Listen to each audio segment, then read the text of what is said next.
The European Commission is demanding a freeze of 65% of the funds for Hungary, which would come from 3 cohesion policy programs. Our ultimate objective under this mechanism is that the budget is no longer at risk, and we hope to achieve this as soon as possible through the adequate reforms in Hungary. Prime Minister Viktor Orbán announced the creation of a special office to fight corruption.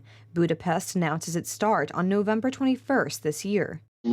We are dealing with a lot of information saying that the funds for Hungary, Orbán and his circle are simply embezzling. Ryszard Czarnecki, MEP of Law and Justice, believes that such decisions can only harm the already divided European community. In this way, the European Union is really doing its best to bring the European project closer to an end. After all, it affected us too. There was an attack on Poland before, now on Hungary. Today's proposal from the European Commission is in line with the statement by the Vice President of the European Parliament, Katarina Barley, who threatened Hungary and Poland in autumn 2020.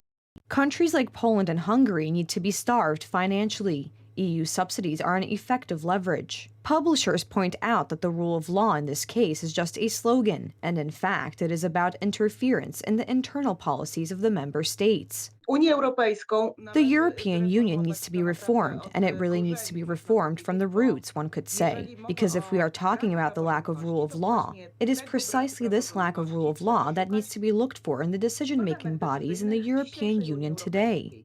The European Commission wants to apply a conditionality mechanism for the first time, which is very controversial. European Union commissioners assure that so far they have not found enough reason to punish Poland.